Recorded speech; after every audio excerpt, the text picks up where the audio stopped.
Thank you very much, Professor Hart. And now is the last moment for those of you who wanted to know something about this. Franz Ferdinand to leave the room, because the story will be about a rather less popular and less liked figure of Franz Ferdinand, the guy with mustache that you see. But I promise you, although less liked, a rather interesting figure, though he himself entered into history rather unexpectedly. He became a heir apparent to the Habsburg throne only after 3 other candidates before him died of a premature death. His uncle, Maximilian, was shot by a Mexican firing squad after he foolishly accepted a Mexican crown during a revolution there.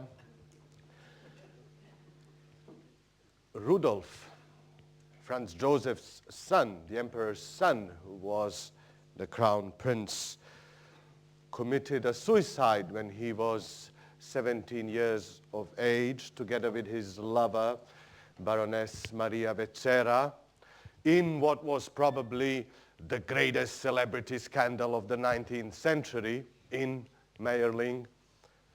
And then his father, Prince Karl Ludwig, died from typhoid poisoning after he drank water from River Jordan on a pilgrimage to Jerusalem, despite the advice not to do so. So in the year 1900, there was he facing this grim reality of being a heir apparent to the oldest empire in Europe at the moment, and successor in what is the oldest family in Europe still. Habsburg family can trace its lineage probably over 1,000 years. No family in this country can boast such a long history. So he had all this burden, and on the first day he was already engaged with his longtime fiancée, Sophie Chotek, and the emperor, this is his later wife, disapproved of him marrying her because she was a mere Czech countess, also not capable of marrying Habsburg heir apparent, and he still loved her and would not give her up. So after many squabbles, he publicly performed one of the most humiliating, degrading act, where he renounced in her name and the name of their future children their right to inheritance, and throughout their marriage they experience insults and humiliations because she was never allowed to appear alongside. This renunciation also meant that despite the fact that Austria-Hungary basically began the First World War over their deaths, they were not accorded a public funeral and a place in the Habsburg family crypt for their proper burial. Now, he's remembered in history for a very notable record, namely, and I have to read this, since this record will never be broken, as it seems. According to the records he meticulously compiled in his own game book, Franz Ferdinand had been responsible, he is the bloke with mustache in the middle, for the deaths of a grand total of 272,439 animals during his lifetime. the majority of which had been loyally driven straight towards his overheating guns by a large assembly of beaters. 3,000 of those are still in display in Konopiste, his castle in today's Czech Republic. He also holds a record for a single-day hunt when he murdered 2,198 animals. Again, we cannot judge him according to our own standards of today, since this was a rather accepted hobby at the time, especially among the nobility. The primary source of the dissatisfaction, let's say, were his politics, his support of reform plans, namely the Habsburg Empire was fading, disintegrating, and there were attempts in the years preceding First World War to reform it. One was along the so-called trialist lines, namely Austria-Hungary was organized according dualist lines. There were two halves, Austria and Hungary, and Slavs, which made a majority, over 50% of population, were not represented. So this was one attempt to include the Slavs, and the third was to reorganize the empire along federalist lines and create 16 states. He's also remembered for his rather explosive temperament, erratic tendencies and prejudices, stubbornness, and a rather thin skin, which especially brought him into conflict with Hungarians in the empire. But certainly there was much talk and speculation of the day about his mental health, particularly because of the, as I said, 1,000 years history of insanity in Habsburg family. Now, in addition to Hungarians, he had other enemies. Other enemies were the Serbs. Because of his plans to reform the Habsburg Empire, this would meant a failure, prevention of the plans of South Slav or Serbian unification. And one particular territory was very fragile, namely the provinces of Bosnia and Herzegovina, where the assassination would take place. Now, let me say a few words about Bosnia and Herzegovina and how they became Habsburg provinces.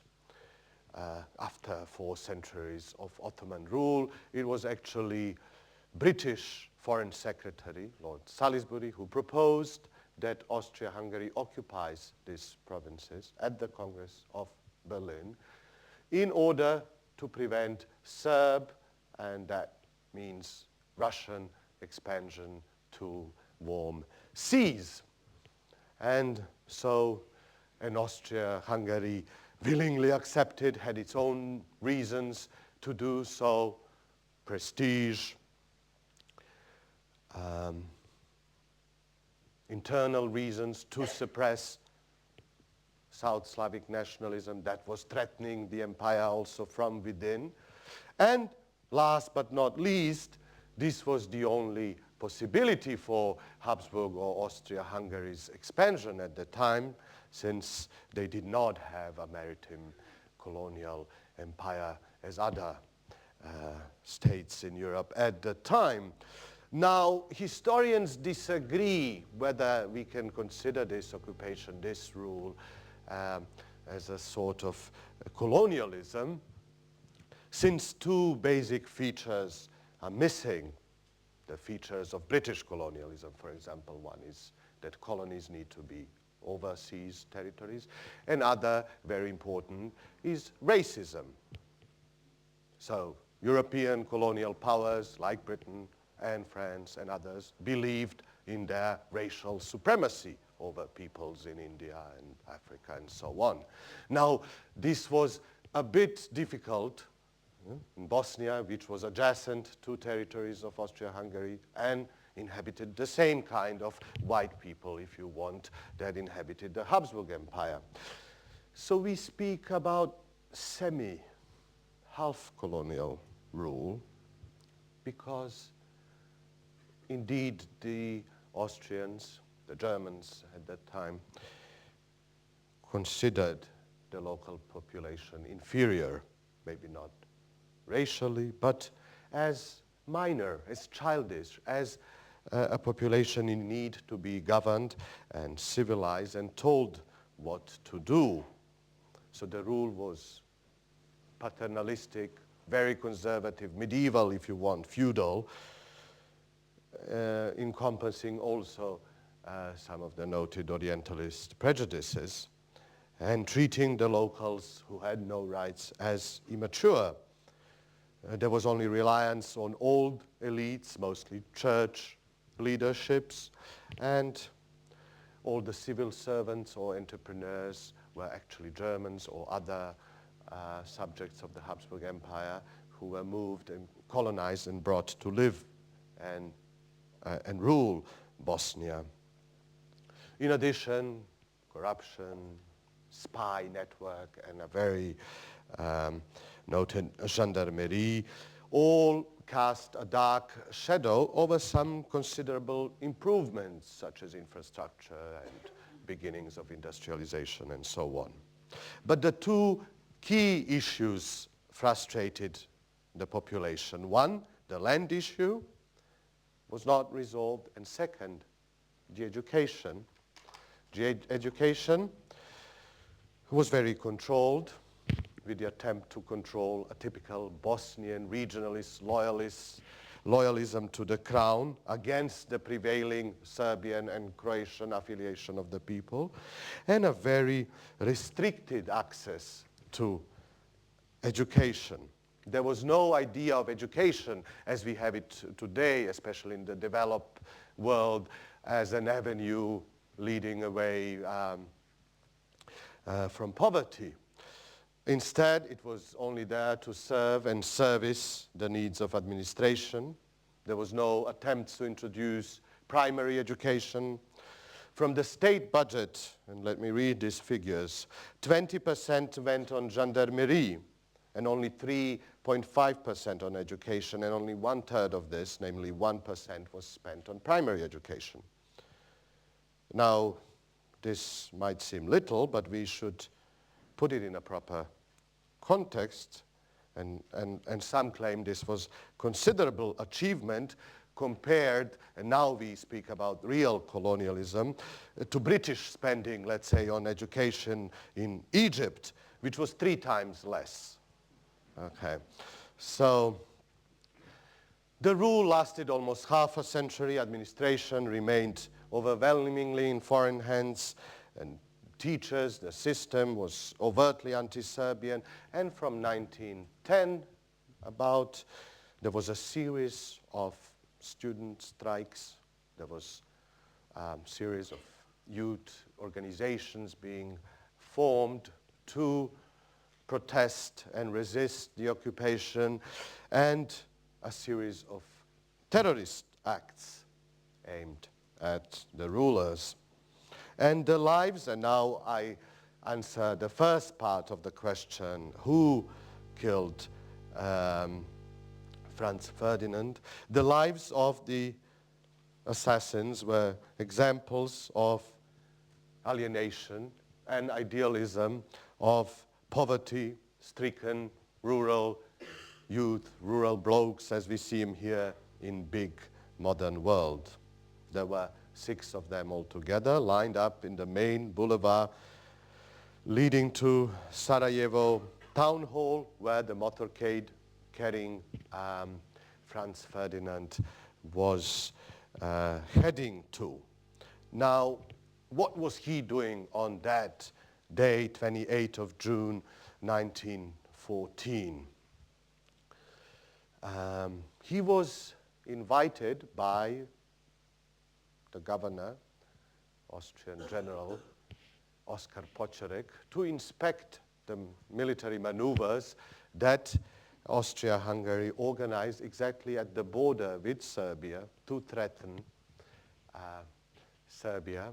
And the maneuvers were supposed to finish with this procession parade in Sarajevo on 28th of June, which was Serbian and still is Serbian national holiday, a very special day for all Serbs, when many centuries earlier in the famous so-called Kosovo battle, Serbs lost their medieval kingdom to the Ottoman Empire. So it was a deliberate provocation by General Počorek. Whether Franz Ferdinand was aware is not certain, but certainly he was pleased to accept the invitation and parade because he was allowed to do so with his wife, something he was not allowed to do in the capital, Vienna, for example. So, now to the assassins, let me dedicate some time. These are the, apart from one, 5 others were all teenagers, all members of the radical youth organization, Young Bosnia, which opposed Austria-Hungary's occupation and advocated the unification of South Slavs. These are the 2 most prominent. Here, Nedeljko Čabrinović, and here Gavrilo Princip, a very notable name. Princip in Serbo-Croatian means principle. So what a better name for an idealist revolutionary than a family name saying principle. Now, both of them and the others were already known as activists in Bosnia, and in fact, Nedeljko Čabrinović was expelled from Bosnia by a German judge, so imagine his frustration being expelled from his native land, and they ended up in Belgrade, in Serbia, of course, which they saw as Piedmont of South Slav unification in the year preceding the assassination. Now, they both had reasons to be frustrated. Nedeljko Čabrinović's father was a loyalist. He owned a pub in Sarajevo and was noted to be a Habsburg spy, and he had a long-running conflict with his father. Gavrilo Princip went to Serbia in order to join Serbian paramilitaries, to volunteer and join the paramilitaries fighting the Ottomans in the south of the Balkans. But because, as you can see from this photo of his frail health and general small, he was rather of small figure, he was refused, and that caused further frustration. So they spent their evenings in Belgrade cafes where they were, if you want, victims or subjects of Serbian national propaganda of some of these paramilitaries. And with the help of some of these contacts, they managed to procure some weapons, and they wanted to do something big. Their idol was a certain Bojan Žerajić, who in 1910 already attempted to assassinate the Počorek, the Austrian governor, but failed and was executed. They wanted to do something even bigger, and they heard of the heir apparent visiting Sarajevo, and they thought, what a better chance to march into history. And as they said later, they both came to the idea at the same time. We don't know who came to the idea first. And they, with the few bombs and guns that they procured, they traveled back to Sarajevo, gathered few of their teenage friends from young Bosnia, and lined up on Sarajevo streets on that day. Now, this is now Franz arriving with Sophie, and let me explain how this event took place. It's a rather interesting story and very different from some other famous assassinations, or let's say the recent ones of Benazir Bhutto or Hariri in Lebanon, where those murdered had no chance of escape or survival, let's say. Here the story was different. 4 of the would-be assassins, having no military training and being teenagers, as I said, were so scared that they didn't do anything as the motorcade went by. Only Nedeljko Čabrinović, the one I showed before, on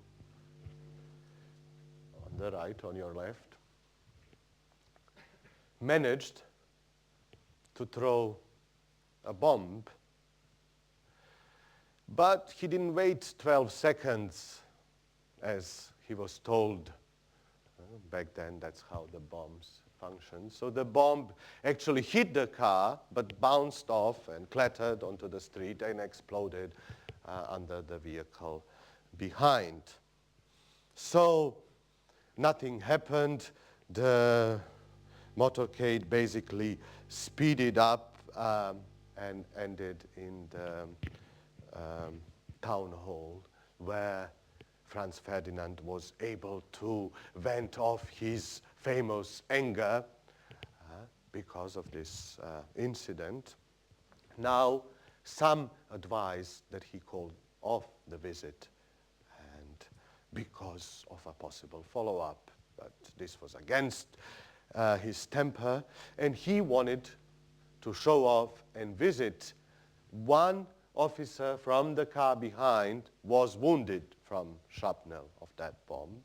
So he wanted to go back to the city hospital and visit this officer. And he only consulted General Pocherek whether it was safe for him to do so. And of course, General Pocherek, who was a governor, could not admit that his own provinces were not safe, so told him to proceed. Okay, it took 2 hours between these 2 attempts. They spent 2 hours in the town hall, and in the meantime, most of the crowd dispersed, and even Gavrilo Princip got hungry after a while, went into a snack bar, snack shop at the corner on one crossroad and ate, and the motorcade drove back. So he pulled a gun and fired 2 shots, and each bullet killed both Franz Ferdinand and Sophie. Now, there was no photographer, obviously, on the scene, so European newspapers, which were delighted with news and such, and which caused so much excitement all over Europe, ordered these drawings, as you can see, and on both of them you can see from the near distance how he fired his shots. Now both would-be assassins, first Nedeljko Čabrinović, when he threw his bomb, he drank the cyanide and even tried to jump in the river nearby, trying to commit suicide. But the river was only 1 foot deep. It was middle of the summer, and the cyanide they had was old, had no expired, and so did Gavrilo Princip. Both of them were arrested, taken to police, and under the duress of investigation, divulged all the details, the names of... This is another interesting attempt of Lego image of the murder. Here is Gavrilo Princip.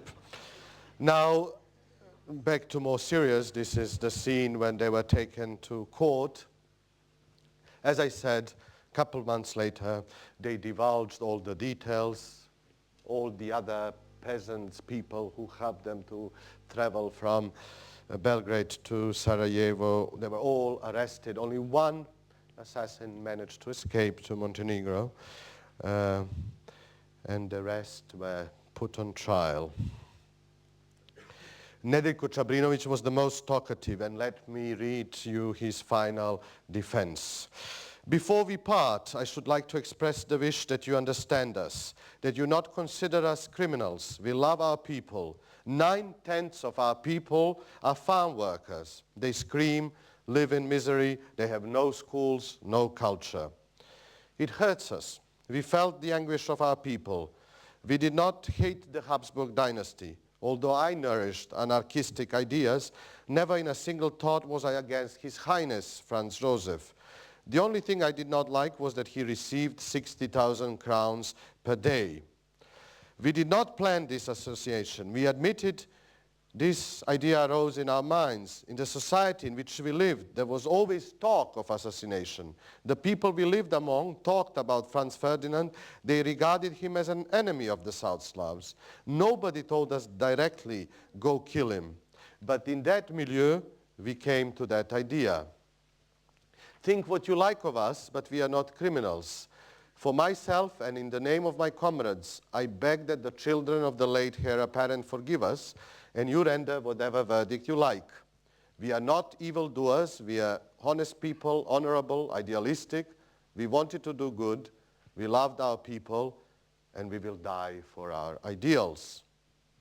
Now, Princip, the chief accused, was much more modest in his words and only said, if they want to impute that someone else was the instigator, then I must say this is not true. The idea grew in us, so we carried out the assassination. We loved our people, and I do not want to make any other statement in my defense. Now, I looked at these tribunal court materials, and I found another statement which is maybe more illustrative of his mindset. The mindset of this 19-year-old man. When the judge asked him if he believed in God, Princip replied, I believe in everything. Now, the debate about the origins of the assassination has never been resolved, and indeed, young Bosnians had made contacts with Serbian paramilitaries and procured weapons from them. And the propaganda they heard in Belgrade naturally shaped the assassin's thinking, but today, and even at the court, most historians accept the denial that anybody else came with a plan, anybody else but them. Only one of the 6 assassins could be sentenced to death and executed. The others were spared because they were minor. And instead, they were sentenced to long-term imprisonment in solitary confinement and chains in a notorious Theresienstadt prison near Prague, which became even more notorious as a transition concentration camp during World War II. And 3 of them died in the course of the First World War in the next couple of years. Thanks to the Czech guards, their graves were marked, and later their remains were transported to Sarajevo, where they were buried as martyrs, as heroes, and in a mausoleum. And the only survivor was Vaso Čubrilović, who even I managed to meet, who lived 100 years and was remembered as the only person that did not have to stand up when Yugoslav Marshal Tito entered the room. It was the other way around. If he entered, Tito would raise to salute the would-be assassin, who was only 16 at the time. Now, back to the answer, what killed Franz Ferdinand? Immediately after the assassination, the pogroms against Serbs began in Bosnia and around Austria-Hungary. And Austria-Hungary sent an ultimatum to Serbia in which, among other things, it demanded that Austrian agents conduct the investigation on Serbian territory.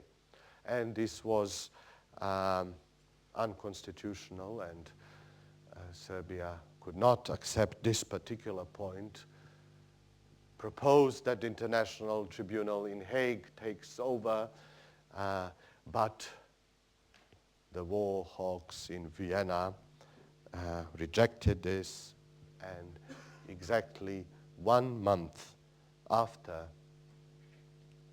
the assassination declared war on Serbia, and in a matter of days, whole Europe was engulfed in war. Throngs of mobilized youth in Europe marched as if going to a wedding. The march of French recruits under Arc de Triomphe lasted 23 hours. Here you can see the some of the World War I pro-smoking campaign posters. But after more than 10 million of those recruits died, the belief in progress and heroism in Europe disappeared, together with 4 empires and the old world that Franz Ferdinand was emanating. If we take the assassination of Franz Ferdinand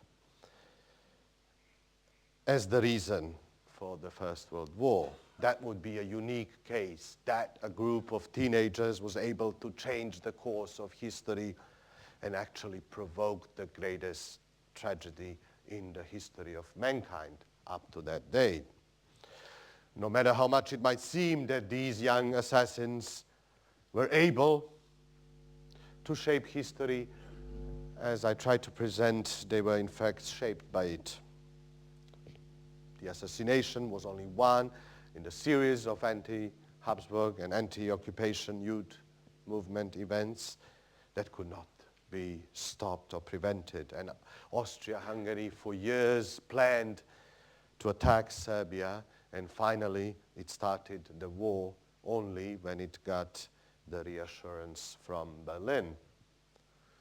So it was basically the European concert of power, division of interest spheres, imperialism, colonialism, authoritarian rule of medieval dynasties, especially the ones in Germany and Habsburg Empire, but also the power cliques in other countries that are behind, that are the true reasons of World War I. And these unresolved tensions pushed Europe on the path of self-destruction that will determine the course of the 20th century and that will seed these cemeteries throughout Europe. And let me finish there and leave some time for question. Here is, I hope you have the handout for further reading. Well, I'd like to say thanks so much. Let's give a round of applause.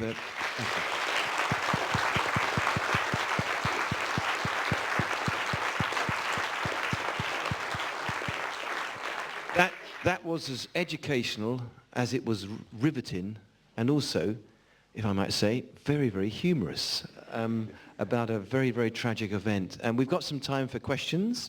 And if you'd like to raise your hand, I'm sort of telling you how to do it, but I'm sure you know how to do it. Yes, yes. Well, actually, take mine. Thank you. Was the Habsburg family multilingual? Because they clearly presided over a really difficult set of languages from Hungary, Serbia, Germany. No, not really. And that was the big thorn in the eye of Hungarians. How could they be persuaded that they are equal to Germans when the emperor and also the heir apparent did not even speak Hungarian?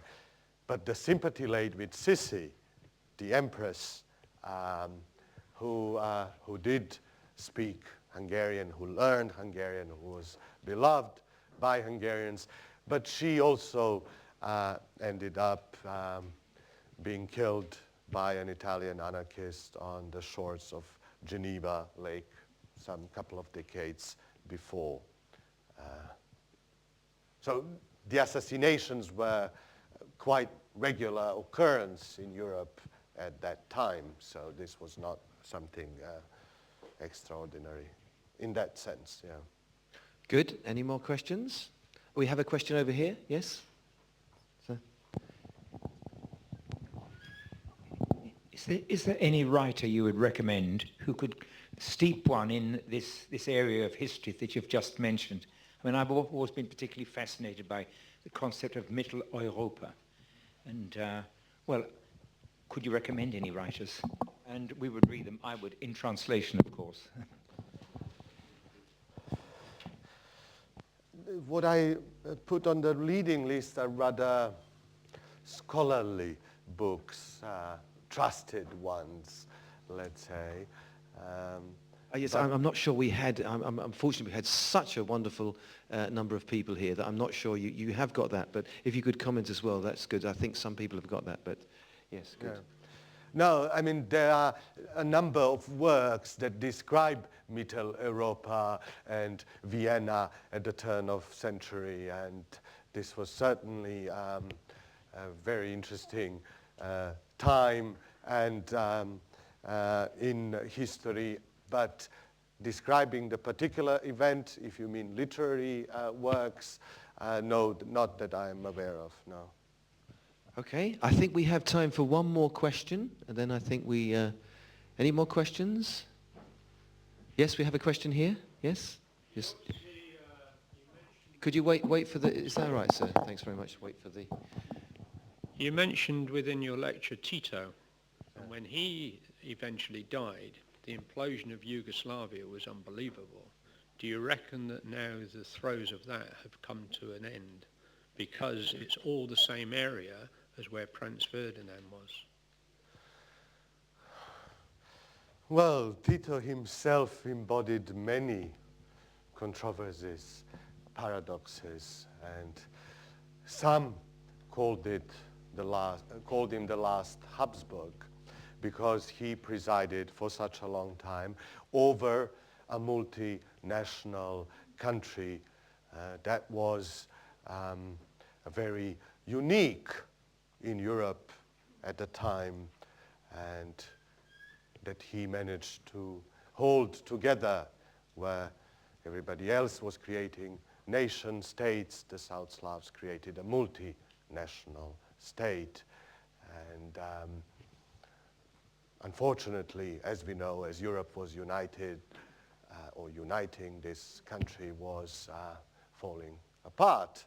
And after Tito's death, now he, as I said, celebrated the assassins, but later was identified with Habsburgs. He himself in 1914 was fighting on, was mobilized as a Habsburg subject and was fighting on the Eastern Front, and where he defected and joined Russian communists and later October Revolution, and only later moved to Yugoslavia and took over the Communist Party. So there is no easy answer to your question, I'm afraid, as history is full with these controversies, and he's one of the most controversial figures of the 20th century. Yes.